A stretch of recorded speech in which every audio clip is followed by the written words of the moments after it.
So hello बच्चों, this site Anand Singh Rajput. आप देख रहे हो अपना चैनल जेसिका ईडीयू। और आज हम बात करने वाले हैं जो कि क्लास नाइन्थ का पहला लेसन है। ये पहला चैप्टर है, fundamental unit of life, cell. Cell के बारे में हम टोटल डिस्कस करेंगे। तो हम बिना टाइम वेस्ट किए हुए अपना लेसन स्टार्ट करते हैं, सेल।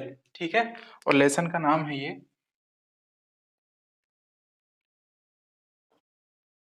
Fundamental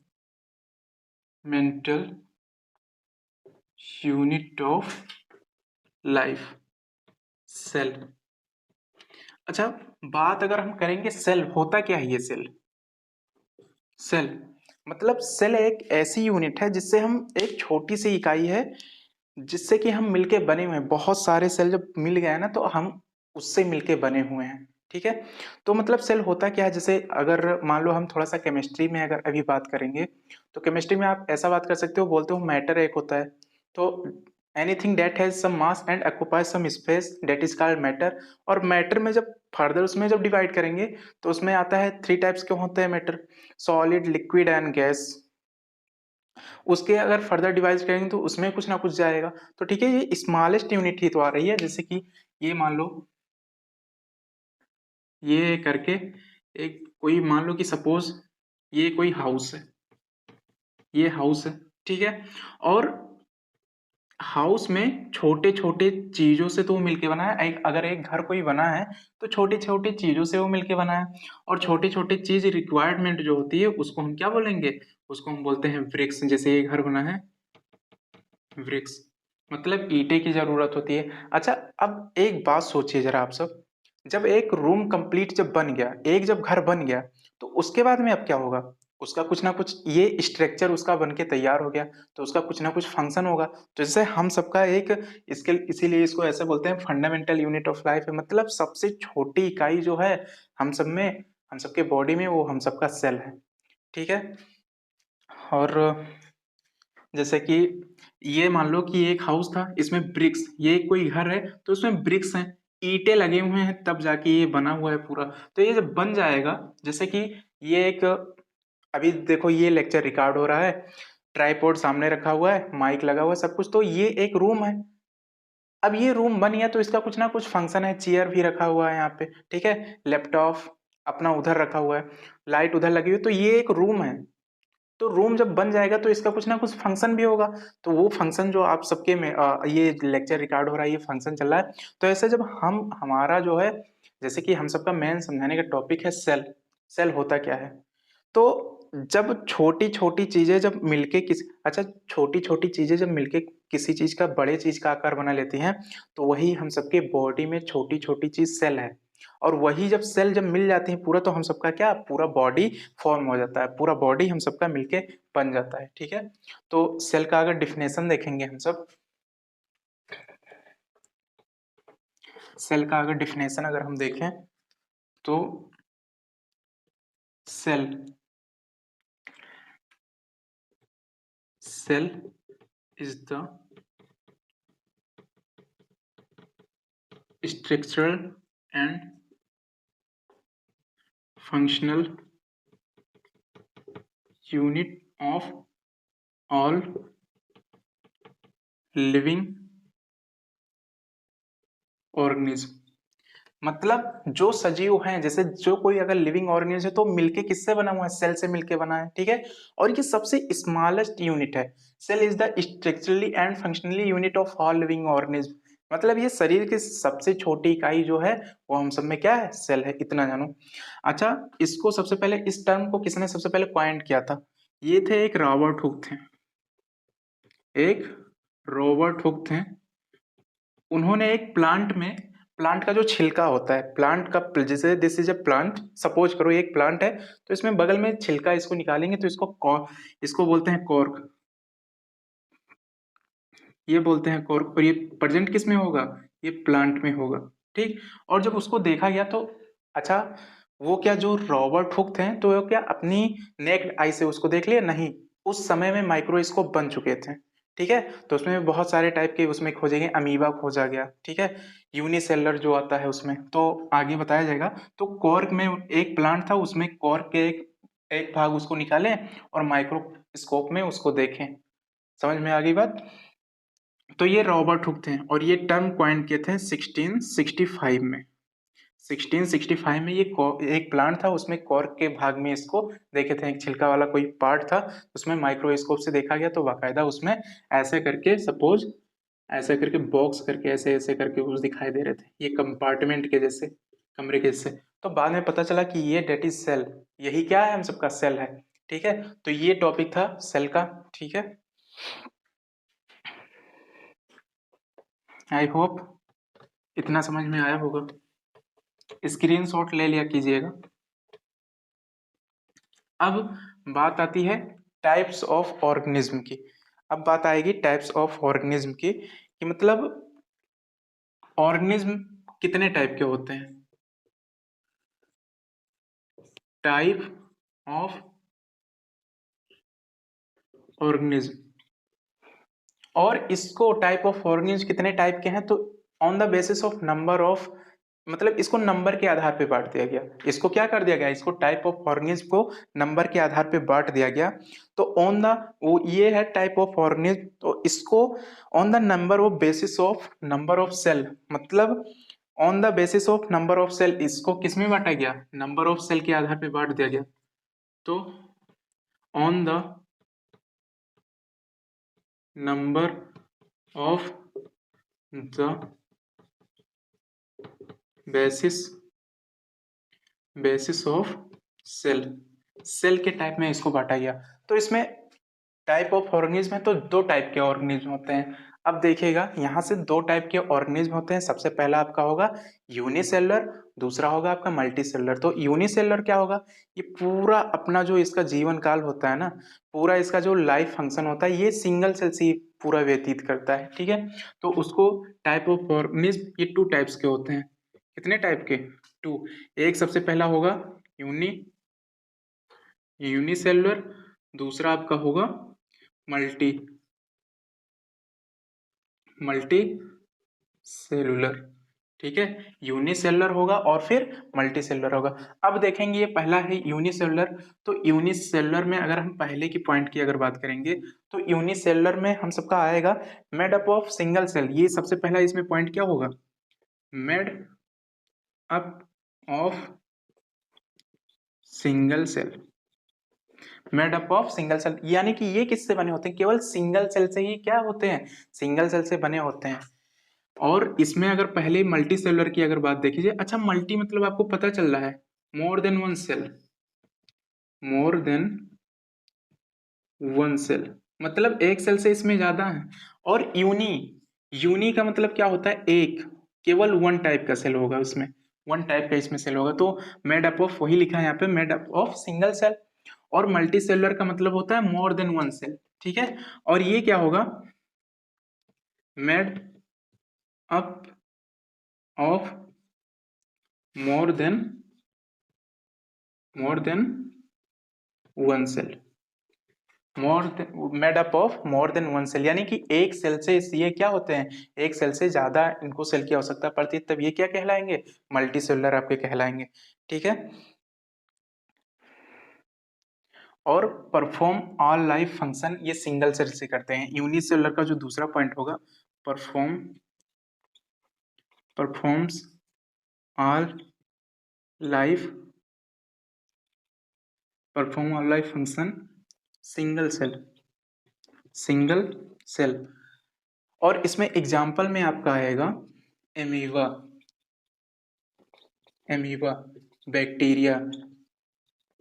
bacteria etcetera.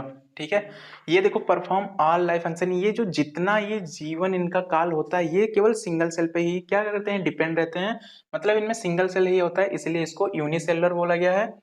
और made up of more than one cell, तो मल्टी सेलुलर को क्या बोला जाएगा, made up of more than one cell, तो इसको मल्टी सेलुलर बोला जाएगा। ठीक है, और ये दूसरा पॉइंट इसमें क्या होगा, perform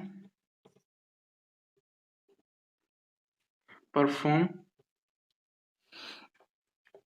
perform all life function, perform all life function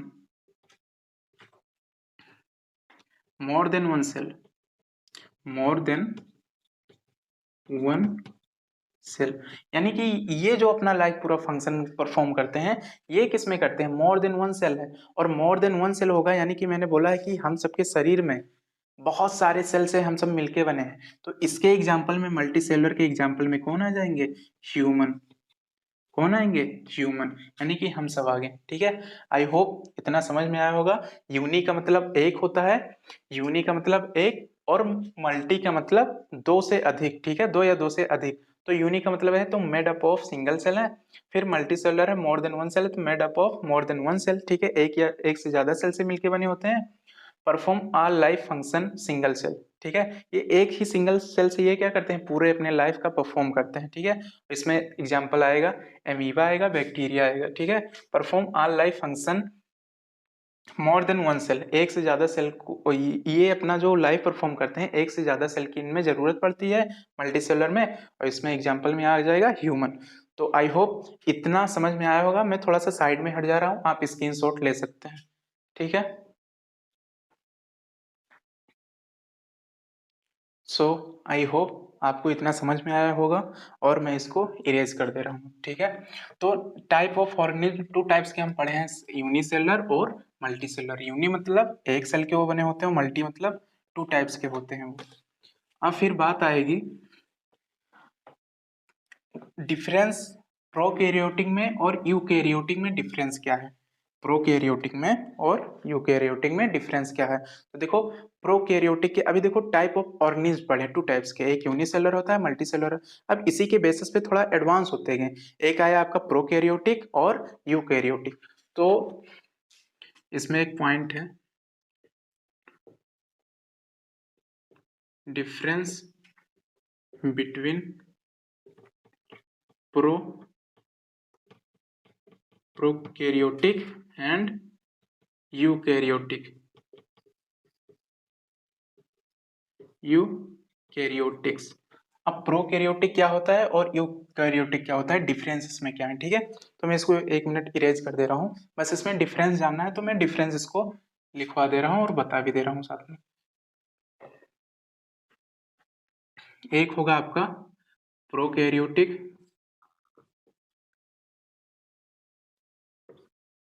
prokaryotic होगा, और आपका दूसरा होगा eukaryotic,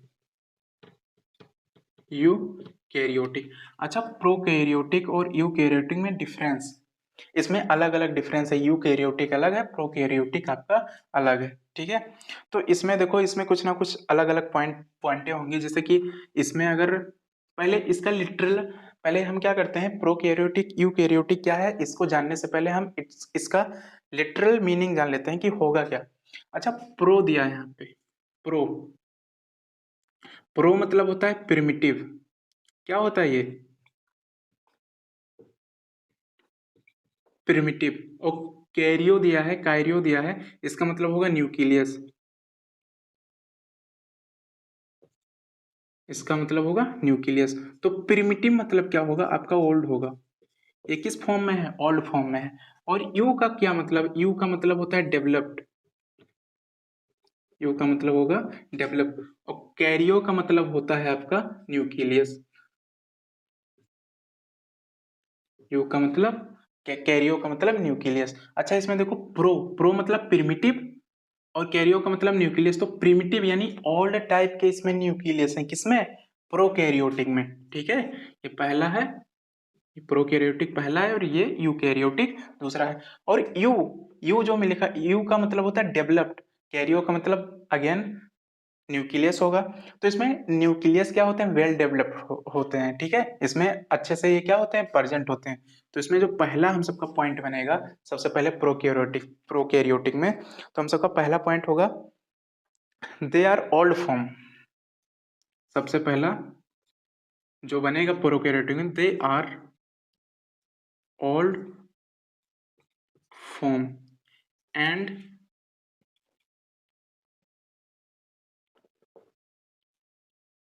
nucleus are not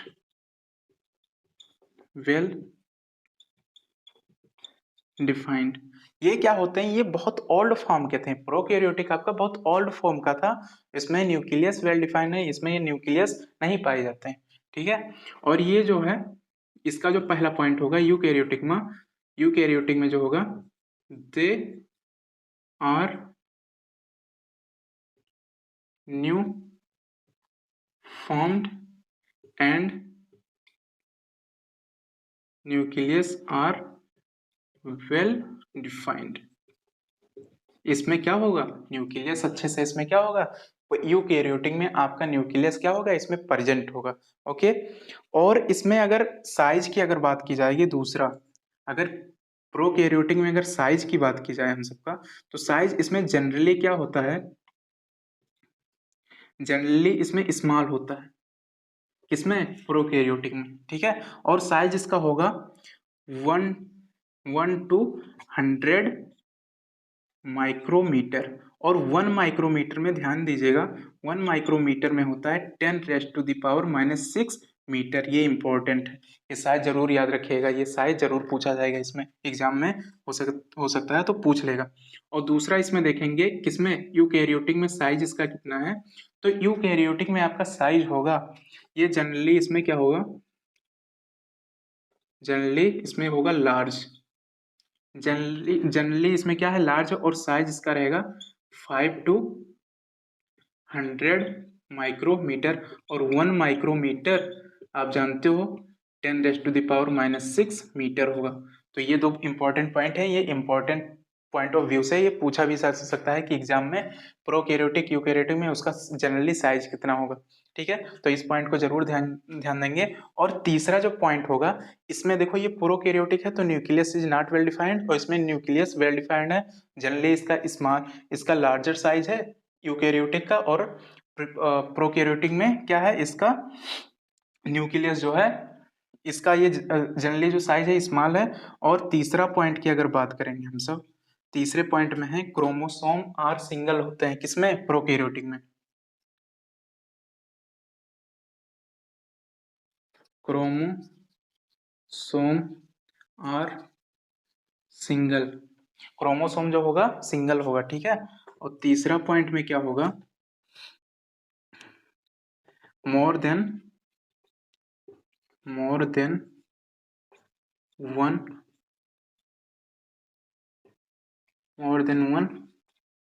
chromosome, ठीक है। ये क्रोमोसोम इसमें क्या होगा, प्रोकैरियोटिक में सिंगल होगा, और यूकैरियोटिक में मोर देन 1 क्रोमोसोम होगा, ठीक है। अब इसमें जो चौथे वाली पॉइंट की बात आती है, चौथे पॉइंट की बात, इसमें क्या होता है, सेल ऑर्गेनल्स, प्रोकैरियोटिक में, प्रोकैरियोटिक में सेल ऑर्गेनल्स इसमें नहीं होते हैं। अब सेल ऑर्गेनल्स क्या होता है, सेल ऑर्गेनल्स में आप कंफ्यूज होंगे, सेल ऑर्गेनल्स क्या होता है। सेल ऑर्गेनल्स कहने का मतलब, इसमें एंडोप्लाज्मिक रेटिकुलम होगा, एंडोप्लाज्मिक रेटिकुलम के 2 types, smooth endoplasmic reticulum, rough endoplasmic reticulum. उसके बाद में गोल्जी अपैरेटस है, या गोल्जी बॉडी इसको हम कॉमनली बोलते हैं। फिर है माइटोकॉन्ड्रिया है, लाइसोसोम है, ठीक है, राइबोसोम है, प्लास्टिड है, वैक्यूल्स है। तो इसमें ये क्या, ये प्रोकैरियोटिक था, ये पुराने टाइप का जब सेल था, तो इसमें ये सब नहीं होंगे, और इसी को क्या बोला जाता है, सेल ऑर्गेनल्स इसको बोला जाएगा, ठीक है। तो इसमें सेल ऑर्गेनल्स क्या रहेगा, इसमें मेम्ब्रेन बाउंड, इसको लिखेंगे membrane bound cell,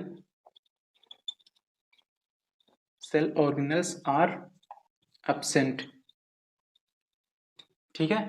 membrane bound cell organelles इसमें एब्सेंट होते हैं, चौथा पॉइंट है, चौथा पॉइंट इसमें भी रहेगा। इसमें तो यूकैरियोटिक है, इसमें न्यूक्लियस डेवलप है, तो जाहिर सी बात है इसमें क्या होगा, और मोर देन 1 क्रोमोसोम है, मतलब एक क्रोमोसोम से ज्यादा है इसमें, तो इसमें क्या होगा,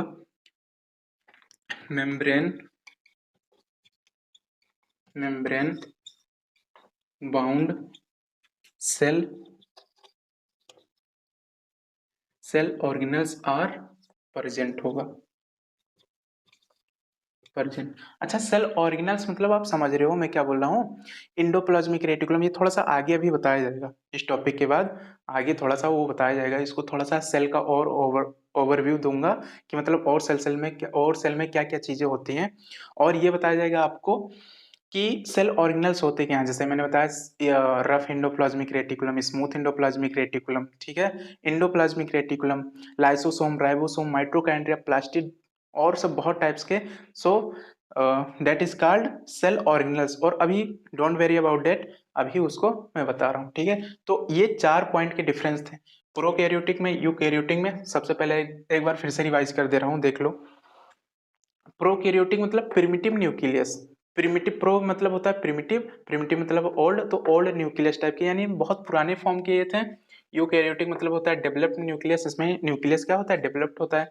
और ये प्रिमिटिव में क्या होगा, they are old form and nucleus are not well defined, ठीक है। दूसरे में क्या होगा, they are new form, nucleus is well defined, इसमें न्यूक्लियस अच्छे से प्रेजेंट होगा। साइज जनरली इनका क्या होता है, प्रोकैरियोटिक का स्मॉल होता है, 1 to 100 माइक्रोमीटर होता है, और 1 माइक्रोमीटर में आपको बता दिया हूँ 10⁻⁻⁶ मीटर होता है। और जनरली इसका यूकैरियोटिक का क्या होता है, जनरली साइज लार्ज होता है, 5 to 100 माइक्रोमीटर होता है। 1 माइक्रोमीटर बराबर जानेंगे 10⁻⁻⁶ मीटर होता है। क्रोमोसोम आर सिंगल होते हैं, इसमें एक क्रोमोसोम होगा, ठीक है। और इसमें मोर देन 1 क्रोमोसोम होगा, यानी एक क्रोमोसोम से ज्यादा होगा यूकैरियोटिक में। और फिर membrane bound cell organelles are absent, इसमें सेल ऑर्गेनल्स जो होते हैं ना, इसमें अब्सेंट होते हैं प्रोकैरियोटिक में। यूकैरियोट में क्या होते हैं, organelles are absent, sorry organelles are present, इसमें प्रेजेंट होते हैं, ठीक है। सो आई होप इतना समझ में आया होगा। अब मैं थोड़ा सा साइड हो जा रहा हूँ, अब आप इसको क्या कर लीजिए, एक स्क्रीनशॉट ले लीजिए। ओके, सो आई होप इतना आप सबका स्क्रीनशॉट ले लिए होंगे, और इसको इरेज करके हम आगे बढ़ते हैं। अच्छा ये देखो, प्रोकैरियोटिक यूकैरियोटिक होता है, और इसमें एक चीज मैंने मिस किया हुआ है, उसको मैं अभी थोड़ा सा शॉर्ट तरीके से बताता हूँ कैसे कैसे क्या होगा। इसमें मिक्स कर देता तो अभी आपको समझ नहीं आता, तो इसलिए प्रोकैरियोटिक यूकैरियोटिक में एक दो चीजें होती हैं, यानी कि इसमें भी एक चीज प्रेजेंट होगा, इसमें भी वो प्रेजेंट होगी चीजें, ठीक है। तो इसको थोड़ा इरेज करके मैं बता रहा हूँ।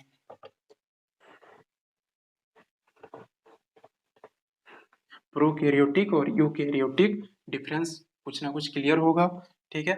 नहीं समझ में आएगा तो वीडियो को पॉज करिएगा, फिर से पीछे करके फिर देख लीजिएगा, ठीक है। अगर स्पीड ज़्यादा तेजी से है तो उसको स्लो मोड पे करके देख सकते हो आप। अब इसमें दोनों में कॉमन पॉइंट है, मैं बताने जा रहा हूँ प्रोकैरियोटिक में क्या कॉमन है और यूकैरियोटिक में, दोनों में एक चीज कॉमन होती है, तो मैं बस उसी को बताना चाह रहा हूँ। एक सबसे पहला आपका होगा क्या, मैंने क्या बताया है, 1 मिनट, इसमें थोड़ा इंक डालना पड़ेगा, चल नहीं रहा है, सॉरी।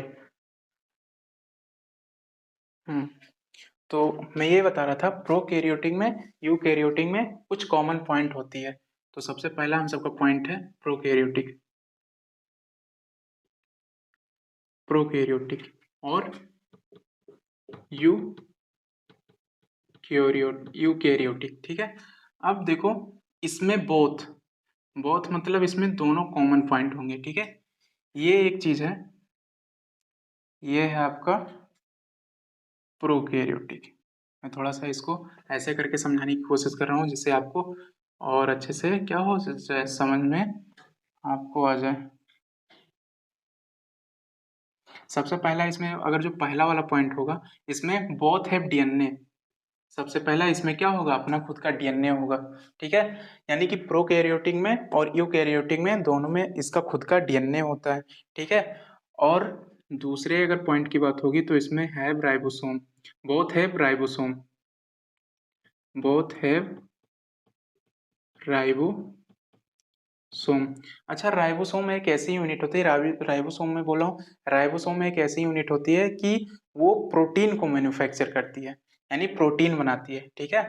तीसरा पॉइंट इसमें होगा आपका, यानी कि प्रोकैरियोटिक में यूकैरियोटिक में क्या होगा, खुद का डीएनए होगा और उसमें राइबोसोम भी होंगे, ठीक है। और राइबोसोम जब होगा तो प्रोटीन मैन्युफैक्चर करेगा, ठीक। और साइटोप्लाज्म भी होगा, साइटो साइटोप्लाज्म भी होगा।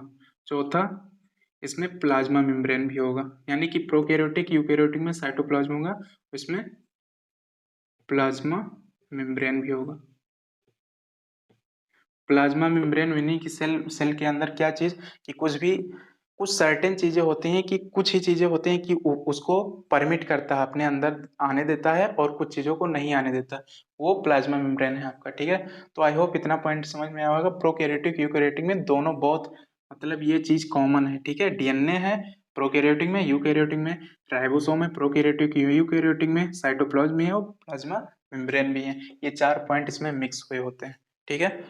तो इतना मैं हट जा रहा हूँ, आप स्क्रीनशॉट ले लीजिए।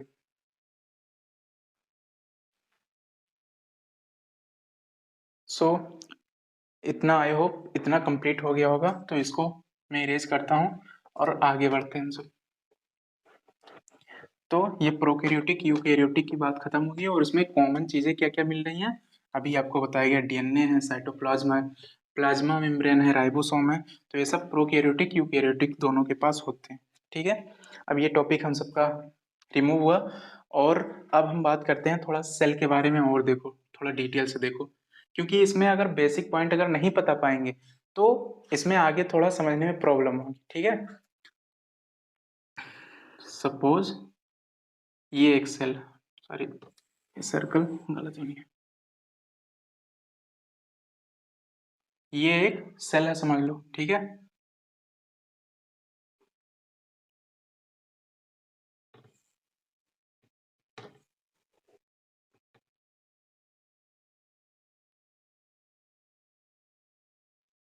ये एक सेल है आपका, ये क्या है, सेल। अच्छा, सेल के ऊपर वाली ये जो लेयर होगी इसको हम बोलेंगे क्या, इसको सेल वॉल बोलेंगे, सेल वॉल होगी, ठीक है। और सेल वॉल आप जानते हो ना किस में केवल प्रेजेंट होगा, ये प्लांट में ही होगा, ये प्लांट में प्रेजेंट होगा, और एनिमल में ये नहीं, सेल वॉल नहीं पाया जाता है। अच्छा, तो ये हो गई सेल वॉल की बात। अच्छा, इसके जब अंदर आएंगे, यानी ये वाला पार्ट, ये दूसरा वाला लेयर, इसके अंदर जब आएंगे, इसके अंदर को, तो इसके अंदर को बोलते हैं plasma membrane, plasma plasma membrane बोलते हैं। अच्छा, इसके भी अंदर आएंगे, अब ये वाला जो पार्ट है, जो jelly like jelly jelly like जो फ्लूइड इसमें भरा होता है, जेली लाइक जो फ्लूइड होता है, जैसे कि इसमें क्या क्या होंगे, माइट्रोकॉन्ड्रिया होंगे, रफ एंडोप्लाज्मिक रेटिकुलम होगा, स्मूथ एंडोप्लाज्मिक रेटिकुलम होगा। तो ये सब जिसके अंदर रहता है इसको बोलते हैं साइटोप्लाज्म, साइटोप्लाज्म, ठीक है। ये बहुत इंपॉर्टेंट पॉइंट है, इसको जरूर ध्यान से सुनना, ठीक है। और ये बीच वाला जो पॉइंट है, ये वाला, ये क्या चीज है, ये हम सबका है न्यूक्लियस, ये क्या है हम सबका, न्यूक्लियस है, ठीक है। ये अपना बीच वाला पॉइंट न्यूक्लियस हो गया, ठीक है। ये आपका ये तो पूरा ओवरऑल सेल है। ये है सबसे ऊपर वाला लेयर, सेल वॉल, ठीक है। और प्लाज्मा मेम्ब्रेन इसके सेल वॉल के जस्ट नीचे वाली परत, और इसके सबसे अंदर वाली परत साइटोप्लाज्म है। साइटोप्लाज्म में जेली लाइक फ्लूइड सब कुछ भरा होता है इसमें, और साइटोप्लाज्म में ही सेल ऑर्गेनल्स प्रेजेंट होते हैं, ठीक है। सेल ऑर्गेनल्स क्या होता है अभी आगे आप सबको बताया जाएगा। और फिर देखो, न्यूक्लियस है इसमें, ठीक है। न्यूक्लियस इसमें सबसे सेंटर में है, ठीक है। तो ये इतना ओवरऑल पॉइंट ऑफ व्यू दिया गया। तो इसको हम एक सबसे पहले उठाते हैं, सबसे पहले हम न्यूक्लियस की बात करते हैं। किसकी बात करेंगे, न्यूक्लियस। तो थोड़ा इसको इरेज करना पड़ेगा मुझे, इतना आप उम्मीद करता हूँ कि आप जरूर लिख लिए होंगे या बना लिए होंगे, ठीक है।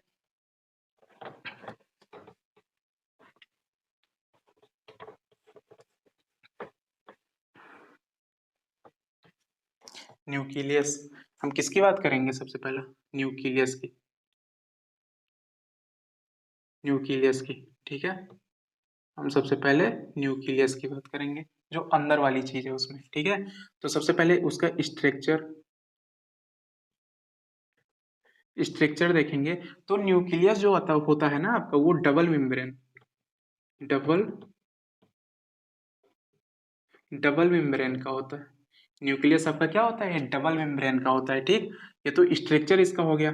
अब इसका जब स्ट्रक्चर है तो ये कुछ ना कुछ फंक्शन भी करेगा, क्योंकि हम सेल में एक टॉपिक जरूर पढ़े हैं, cell is the structural and functional unit of all living organism. मतलब वो क्या है, मतलब उसमें कुछ ना कुछ उसका स्ट्रक्चर होगा तो वो फंक्शन भी जरूर करेगा। तो ये इसका स्ट्रक्चर हो गया कि ये डबल मेम्ब्रेन होता है, ठीक। ये डबल मेम्ब्रेन होता है कौन, न्यूक्लियस, और इसका कुछ ना कुछ फंक्शन भी होगा, इसका कुछ ना कुछ फंक्शन होगा। तो फंक्शन में देखो क्या होता है। अच्छा, एक बात और है, इसका एक स्पेशल नाम ऐसे लिख दो, nucleus is also called the brain of the cell. Nucleus is also called brain of the cell. इसको क्या बोलते हैं? Brain of the cell. Brain of the cell. Nucleus को हम ब्रेन ऑफ द भी सेल बोलेंगे, ठीक है। और फंक्शन इसका देखो, it's control the center of cell.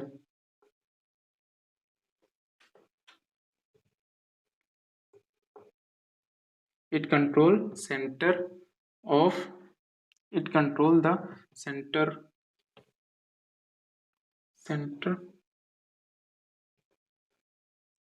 Centre of the cell. ये क्या करता है? पूरे सेल को क्या करता है? ये कंट्रोल करता है। कौन? न्यूक्लियस। सेल को तो ये कंट्रोल करता है, ओवरऑल पूरे बॉडी को भी यही, ये क्या नाम है, मतलब जिसमें उसमें हेरिडेटरी इंफॉर्मेशन होता है, तो ये न्यूक्लियस क्या करता है? अपने अंदर कंटेंट किए रहता है, ठीक है। और दूसरा है, ये पहला पॉइंट हो गया। दूसरा पॉइंट इसमें है store hereditary information. It store hereditary information. अच्छा, इसका मतलब क्या होगा? Hereditary information. Hereditary information means DNA. और डीएनए का आप जानते हो, डीएनए का फुल फॉर्म क्या होगा? डीऑक्सी राइबो न्यूक्लिक एसिड, ठीक है। अच्छा, हेरिडेटरी इंफॉर्मेशन जैसे कि ऐसा बोला जाता है कि मेरे पापा से मेरा शक्ल मैच करेगा, मेरा फेस मैच करेगा, मेरी मम्मी से कुछ ना कुछ 50% उनमें में से मैच करेगा। तो होता क्या है, एक एक पेरेंट से दूसरे पेरेंट में जो ट्रांसफर वाली चीज होती है, वही होती है हेरिडेटरी इंफॉर्मेशन। और होता क्या है? न्यूक्लियस। और न्यूक्लियस में आपका डीएनए होता है, ठीक है। और तीसरा पॉइंट इसमें आपका होगा, तो इतना समझ में आया, it control the center of the cell, ठीक है। ये कंट्रोल करता है सेंटर ऑफ सेल को, ठीक है। हेरिडेटरी इंफॉर्मेशन भी ये करता है, ठीक। और मैक्स आरएनए एंड, ये क्या करता है? मैक्स ये क्या करता है? ये खुद बनाता भी है अपना, ठीक है। आरएनए एंड प्रोटीन बनाता है। RNA and proteins.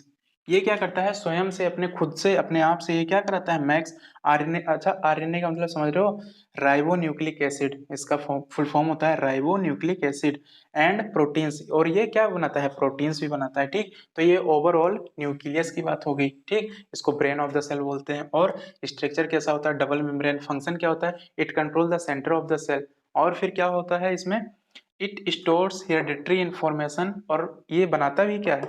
Max RNA and protein बनाता है, ठीक है। और ये राइबोसोम को भी बनाता है। चौथा पॉइंट इसमें भी लिखेंगे, मैक्स राइबोसोम। राइबोसोम, ठीक। अच्छा, राइबोसोम अगर बनाएगा, ये अगर राइबोसोम बनाएगा तो इसमें एक प्रॉपर्टी और यूनिक हो गई। मैंने राइबोसोम तो बताया ना, राइबोसोम अगर बना रहा है ये, तो राइबोसोम में क्या होता है जी? राइबोसोम जब रहेगा ना, तो ये प्रोटीन को भी मैन्युफैक्चर करेगा। क्या बताएगा? मैन्युफै मैन्युफैक्चरिंग प्रोटीन। मैन्युफैक्चरिंग प्रोटीन्स, ये क्या बनाएगा? प्रोटीन को भी ये क्या करेगा? मैन्युफैक्चर करेगा। ओके। सो आई होप इतना पॉइंट तो जरूर क्लियर हुआ होगा। और मैं इस पॉइंट को थोड़ा सा साइड में हो जा रहा हूँ, आप इसको लिख लीजिए। सो आई होप इतना हो गया होगा, ठीक है। अब हम नेक्स्ट पॉइंट पे बढ़ते हैं। अच्छा, जो सेल वॉल था, उसमें एक पॉइंट और बताया गया था, जो सेल वॉल था, जो कि किस में पाया जाता है? केवल प्लांट में। और सेल वॉल करता क्या था? सेल वॉल का कुछ ना कुछ फंक्शन होगा ना। तो it's provide protection and support of the cell, plant cell, ठीक है। ये प्लांट सेल में क्या करता है? प्रोटेक्शन ये प्रोवाइड करता है, सेल वॉल जो होता है, ठीक है। अब आगे देखेंगे। अब आता है हम सबका एक point, semi permeable membrane. Semi semi permeable membrane. Semi permeable membrane क्या होता है, ठीक है। अच्छा, ये सेमी परमेबल मेम्ब्रेन ये सेल के अंदर रहेगा। और सेल में जो उसके लिए अच्छी जो चीजें होंगी उसको मतलब अपने अंदर कर लेगा, परमिट दे देगा कि मेरे अंदर आ जाओ, ठीक है। और जो मतलब उसके लिए जो जो नहीं फायदेमंद होगी उसको आउट कर देगा, यानी कि कुछ भी चीज को ये आने देगा और नहीं आने देगा। तो इसमें दो पॉइंट और देखो, सबसे पहला है ओस्मोसिस, ओस्मोसिस है, और एक आपका है डिफ्यूजन, एक आपका है डिफ्यूजन। अच्छा, ओस्मोसिस क्या होता है, देखो। अच्छा, इधर मान लो कि इधर H2O का हाई कंसंट्रेशन है, इधर H2O का समझ लो कि बहुत ज्यादा हाई कंसंट्रेशन है, और इधर H2O का क्या है, लो कंसंट्रेशन है, ठीक है। इधर लो कंसंट्रेशन, तो बताओ वाटर फ्लो किधर से करेगा।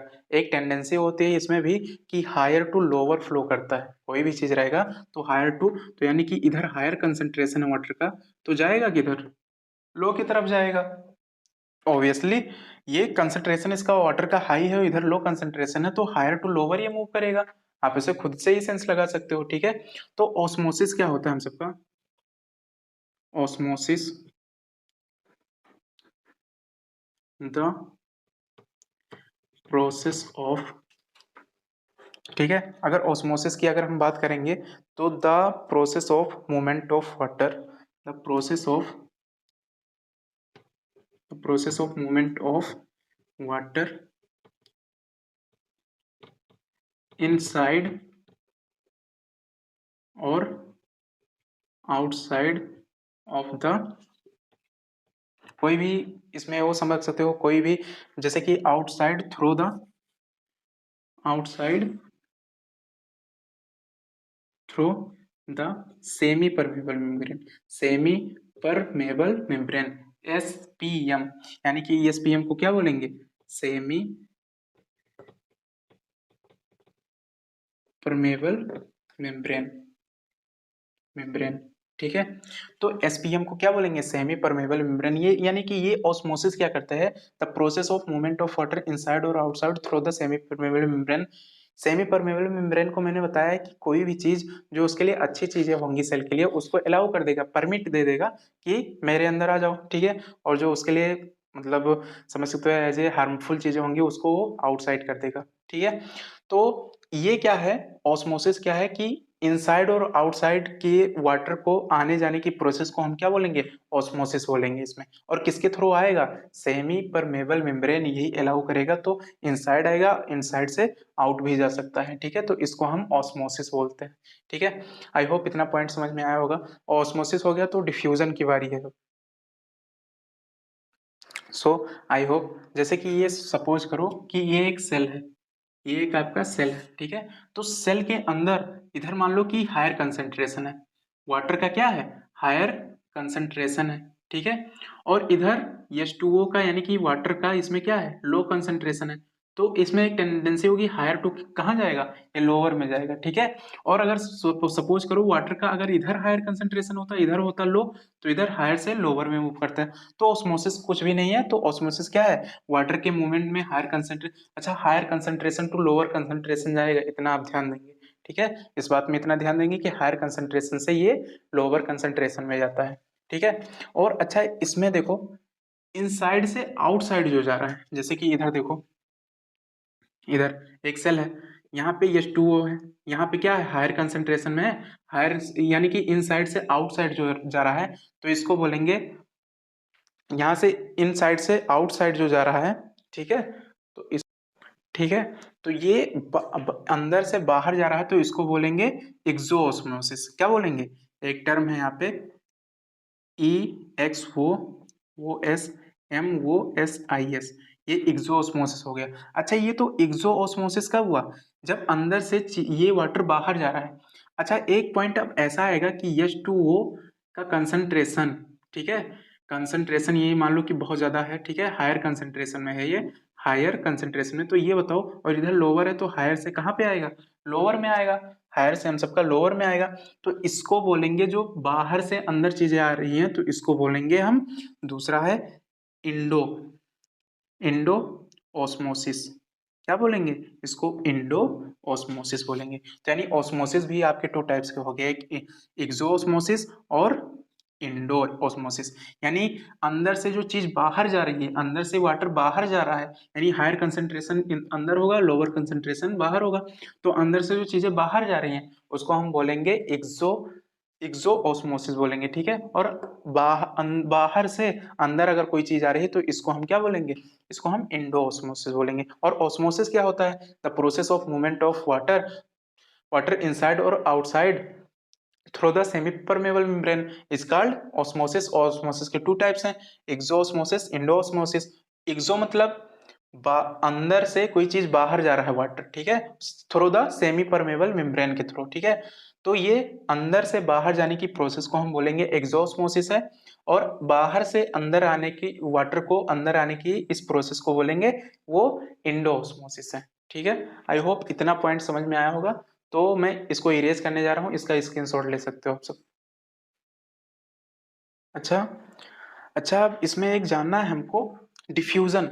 डिफ्यूजन क्या होगा, तो डिफ्यूजन भी सेम इसी प्रोसेस का होगा, ऑस्मोसिस का सेम ऐसे होगा, लेकिन यहाँ पे क्या हो जाएगा, यहाँ पे अगर ऑस्मोसिस का वाटर दिया रहेगा तो यहाँ पे वहां पे वाटर की जगह पे हम सबस्टेंस, कोई सबस्टेंस कर देंगे। जैसे मान लो कोई भी है CO2 है, ठीक है, कोई भी सबस्टेंस है, कोई भी मटेरियल है, तो वो क्या कर रहा है, तो इसका डिफिनेशन ऐसे बनेगा डिफ्यूजन का, the process of movement of substance inside और outside through the semi permeable membrane, ठीक है, या ऐसे बोल सकते हो the process of movement of, इसको आप नोट कर लीजिएगा, डिफ्यूजन के डिफिनेशन को नोट कर लीजिएगा। तो यहाँ पे वाटर की जगह पे हम सबका सबस्टेंस हो जाएगा, the process of movement of substance from their higher concentration to their lower concentration through the semi permeable membrane is called diffusion, ठीक है। तो ये डिफ्यूजन का पार्ट हो गया, ठीक है। ये वाटर था, वाटर में अगर वाटर वाटर आएगा तो ऑस्मोसिस का, ऑस्मोसिस के दो पार्ट थे इसमें, क्या था, एक एक्सो ऑस्मोसिस यानी अंदर से बाहर जा रही है, और बाहर से अंदर आने की क्रिया को इंडो ऑस्मोसिस हम बोलते थे। और डिफ्यूजन भी सेम इसी प्रकार से होता है, लेकिन इसमें क्या होता है, हायर कंसंट्रेशन से ये भी लोअर कंसंट्रेशन में जाएगा, लेकिन यहाँ पे वाटर नहीं रहेगा, वाटर यहाँ पे नहीं रहेगा, यहाँ पे आपका रहेगा डिफ्यूजन रहेगा। डिफ्यूजन, डिफ्यूजन जब बात की जाएगी तो वाटर यहाँ से हट जाएगा और आपका आ क्या जाएगा, CO2 आएगा। बात समझ में आ रही है, CO2 आ जाएगा। तो the process of movement of water, ठीक है, sorry, the process of movement of, अगर इसकी बात कर रहा हूँ, डिफ्यूजन ये दूसरा वाला है, ठीक है, ये ऑस्मोसिस पहला था, ये डिफ्यूजन दूसरा है।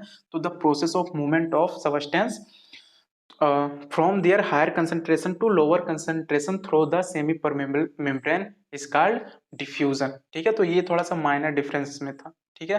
वाटर को हटा देंगे, अगर सबस्टेंस अगर कोई कर देंगे तो हम सबका क्या बन जाएगा, ये हम सबका डिफ्यूजन का एग्जाम्पल बन जाएगा, ठीक है। तो इस पॉइंट को आप नोट कर लीजिए, ठीक है।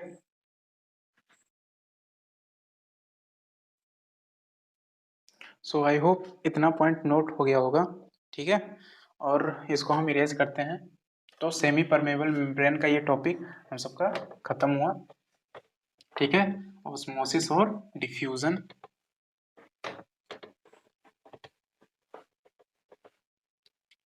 और फिर ये तो हिसाब किताब इसका हो गया, ठीक है। अब इसमें भी बहुत टाइप के, जैसे कि इसमें भी 3 टाइप्स के आते हैं। एक होता है हाइपोटोनिक, हाइपोटोनिक, ठीक है, और एक होता है हाइपरटोनिक, हाइपरटोनिक, और एक होता है आइसोटोनिक, आइसोटोनिक, ठीक है। अच्छा, हाइपो मतलब क्या होगा, हाइपो मतलब लेस होगा, लेस अमाउंट में होगा। और टॉनिक मतलब क्या होगा, हम सबका डेंस होगा, क्या होगा, डेंस, ये डेंस फॉर्म में होगा, ठीक है। हाइपर मतलब क्या होगा, हाइपर मतलब मोर, ठीक है। टॉनिक मतलब अगेन डेंस, ठीक। आइसो मतलब क्या होगा, आइसो मतलब हम सबका होगा सेम, ठीक। तो हाइपोटोनिक का मतलब ये लेस होगा, ठीक है। टोनिक मतलब डेंस, हाइपर मतलब होगा मोर, टोनिक मतलब डेंस, और आइसो मतलब सेम होता है, ठीक है। अब इसमें कुछ एक इंपॉर्टेंट पॉइंट ऑफ व्यू से बताया जाएगा, ये चीज होता क्या है, हाइपोटोनिक, हाइपरटोनिक और आइसोटोनिक, ये होता क्या है, ठीक है। तो इसको बढ़िया से समझेंगे, तो इस पॉइंट को ध्यान से समझेंगे। हाइपोटोनिक, हाइपरटोनिक और आइसोटोनिक, सपोज करो कि एक एक यहाँ पे एक कंटेनर ले लिया गया, ठीक है, और इसका पार्टीशन कर दिया गया, इसका डिवाइड कर दिया गया यहाँ से, ठीक है। मान लो सपोज करो कि यहाँ पे 1 1 लीटर मैंने क्या ले लिया, वाटर ले लिया, ठीक है। और इधर भी मैंने क्या ले लिया, 1 लीटर मैंने वाटर ले लिया, ठीक है। और इधर मैं क्या कर रहा हूँ, 1 स्पून मैंने सॉल्ट ले लिया, ठीक है, NaCl। और इधर मैंने क्या ले लिया, 10 स्पून मैंने क्या ले लिया, सॉल्ट ले लिया, NaCl। अच्छा, अब इसमें ये बताऊंगा इसमें कौन सा हाइपोटोनिक है, हाइपरटोनिक है और आइसोटोनिक है। तो आप सर जाहिर से बोलोगे सर ऑब्वियसली इसमें देखेंगे 10 स्पून है, 1 लीटर वाटर है, और इसमें क्या है, एक स्पून में यानी एक ही चम्मच नमक है और 1 लीटर वाटर है, तो इसमें 1 स्पून नमक है, ठीक है। 1 स्पून सॉल्ट है और इसमें 10 स्पून सॉल्ट है, ठीक है। तो इसमें अब देखेंगे कि मतलब जब 10 है और ये 1 है तो 1 1 लीटर तो पहले सेम हो गया, इसकी कोई बात नहीं है। लेकिन 1 स्पून सॉल्ट है, इधर 10 है, तो सर ये जाहिर सी बोलेंगे, जाहिर सी बात है कि हम सबका ये क्या होगा, ये होगा हम सबका इधर वाला पार्ट हाइपरटोनिक। क्या होगा, हाइपरटोनिक, कि मतलब ये ज्यादा गाढ़ा है, ठीक है, ये ज्यादा कंसंट्रेट फॉर्म में है, ठीक। अब ये बात करेंगे कि अब फ्लो किधर का होगा, ठीक है। जैसे मैंने बताया ऑस्मोसिस डिफ्यूजन, तो इसमें भी कुछ टाइप का ऐसा ही होगा, तो ध्यान से सुन। सो अब हम इसमें देखेंगे कि वाटर का मूवमेंट किस तरफ होगा। यहाँ भी 1 लीटर वाटर है, 1 लीटर, इधर भी वाटर है, ये 2 है, इधर 1 स्पून सॉल्ट है, इधर भी, इधर 10 स्पून सॉल्ट है, ठीक है। अब देखेंगे इधर से इधर होगा वाटर का मूवमेंट या इधर से इधर होगा।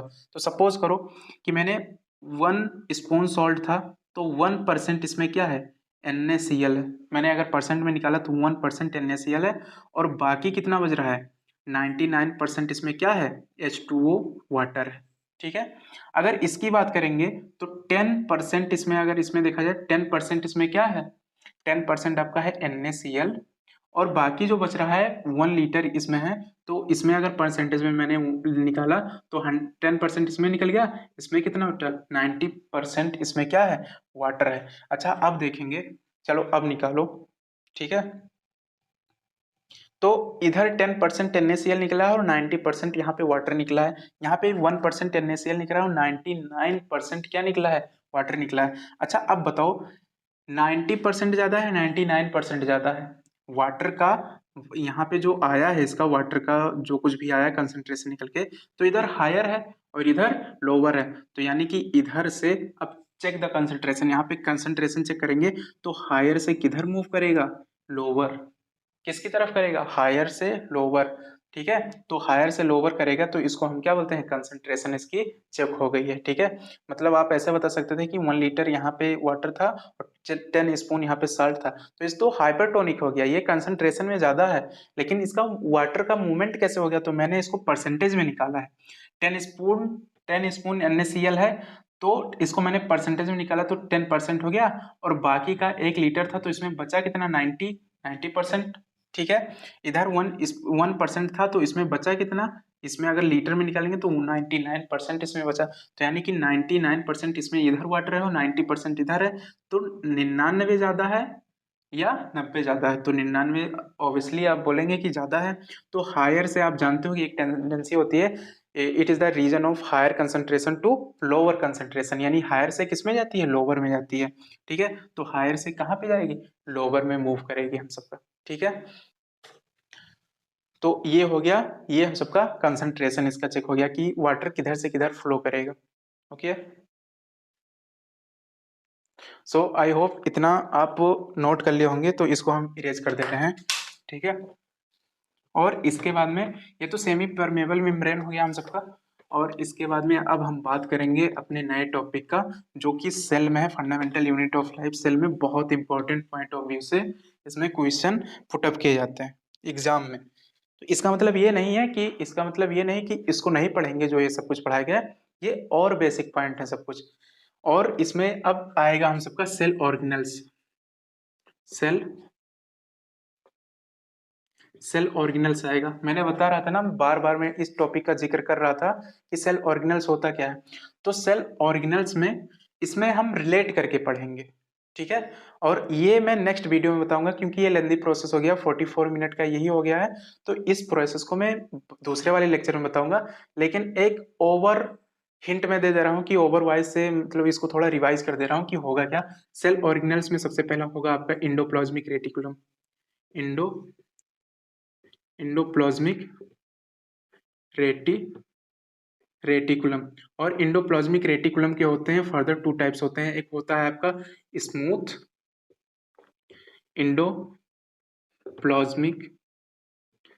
इंडोप्लाज्मिक रेटिकुलम और आपका होगा दूसरा रफ इंडोप्लाज्मिक रेटिकुलम। ये पहले चीज हो गई, ठीक है। और दूसरा इसमें आएगा, इसको हम डिटेल वाइज से हम क्या करेंगे, इसको पढ़ेंगे, ठीक है। और दूसरा हम सबका पॉइंट रहेगा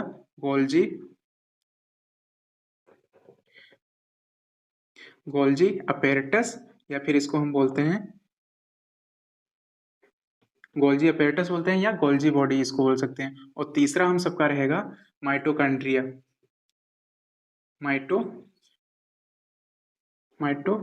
रहेगा, ठीक है। चौथा पॉइंट आपका रहेगा लाइसोसोम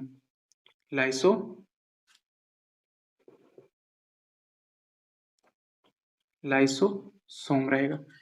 पांचवा आपका पॉइंट रहेगा प्लास्टिड।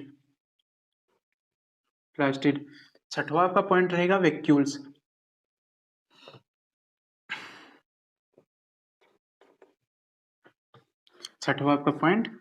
रहेगा,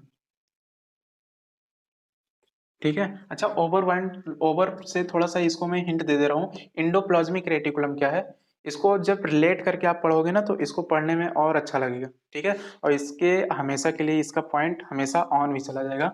जैसे स्मूथ इंडोप्लाज्मिक रेटिकुलम की अगर बात करेंगे, नहीं सॉरी, इंडोप्लाज्मिक रेटिकुलम की, तो ये एक मैन्युफैक्चरिंग यूनिट होता है, यानी कि कुछ ना कुछ ये बनाता है, ठीक है। और इसके फर्दर मैंने 2 टाइप्स होता है, स्मूथ इंडोप्लाज्मिक रेटिकुलम। तो देखो स्मूथ इंडोप्लाज्मिक रेटिकुलम क्या होता है, the smooth endoplasmic reticulum of liver cell of vertebrate, they are specialized to detoxify any chemicals or any poisoning। मतलब कि कोई भी अगर फॉरेन मटेरियल अगर हम सबके अंदर जा रहा है तो वो क्या करता है ना, मतलब इसमें स्मूथ इंडोप्लाज्मिक जो लीवर सेल होता है ना, वो वर्टिब्रेट मतलब हम सबकी बैकबोन है, हम सबके पास बैकबोन है, हम सब में लीवर सेल भी है। तो वो क्या करता है, डिटॉक्सिफाई करता है एनी पॉइजन और एनी केमिकल पॉइजनिंग को, वो क्या करता है, डिटॉक्सिफाई करता है, ठीक है। तो स्मूथ इंडोप्लाज्मिक रेटिकुलम का ये वर्क हो गया, ठीक है। और ये फैट और लिपिड को ही बनाता है, ठीक। रफ इंडोप्लाज्मिक रेटिकुलम क्या करता है, ये प्रेजेंट होता है ऑल एक्टिव सेल पे होते हैं और राइबोसोम होते हैं। और मैंने बताया राइबोसोम एक ऐसी यूनिट है जो आपका क्या बनाता है, राइबोसोम आपका प्रोटीन मैन्युफैक्चर करता है, ठीक है। और गोल्जी अपैरेटस ये आपका पैकर एंड ट्रांसपोर्टर के नाम से जानते हैं, ठीक है। ये बनाता है, तो ये पूरे बॉडी में ये कुछ ना कुछ पहुंचाने का काम करता है। माइटोकॉन्ड्रिया को आप जानते हो, जैसे कि आपका विलेज होगा, आप कहीं भी मेरा लेक्चर आप बैठ के देख रहे होंगे तो आप शायद विलेज में हो, टाउन में हो, या कोई सिटी में हो, तो कहीं ऐसा नहीं होता है कि आपके घर में बिजली आ रही है तो उसका पावर हाउस कहीं अलग लगा होगा, दूसरे के घर पे उसका पावर हाउस कहीं लाइट का अलग लगा होगा। सेम वहीं पे एक जगह पे सेटअप किया होगा और वहीं से स्टार्ट करते होंगे, तो सारे आपके टाउन में या सिटी में बिजली पहुंच जाती होगी। तो वो पावर हाउस है, जो बिजली दे रहे हैं आपके घर में, वो पावर हाउस है, वहीं से आपका बिजली आती है, ठीक है। तो वहां भी हम सब में क्या होता है, माइट्रोकांड्रिया होता है। तो माइट्रोकांड्रिया को एक दूसरे नाम से जानते हैं powerhouse of the cell. और ये हमको क्या कर देता है, एनर्जी प्रोवाइड करता है, लेकिन किस फॉर्म में, एटीपी के फॉर्म में। एटीपी मींस एडेनोसिन ट्राइफॉस्फेट के फॉर्म में हमको। और ATP is also called the currency of the cell, इसको करेंसी ऑफ द सेल भी बोलते हैं। अब बात आती है लाइसोसोम की। लाइसोसोम क्या होता है, suicidal bag of the cell बोलते हैं। ये अपने सेल को ही क्या कर सकता है, ब्रस्ट कर सकता है। तो ये हम टॉपिक से सब कुछ देखेंगे, अभी थोड़ा जल्दी बता रहा हूं मैं।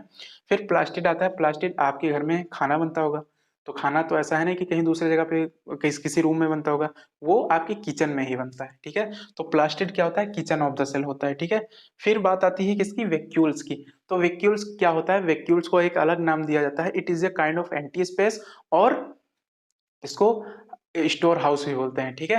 तो ये सब पॉइंट वाइज मैं दूसरे लेक्चर में बनाऊंगा। ये आपका जो पहला वाला बन चुका है, ये लेक्चर फर्स्ट है, दूसरे में बनाऊंगा। तब तक के लिए बाय बाय।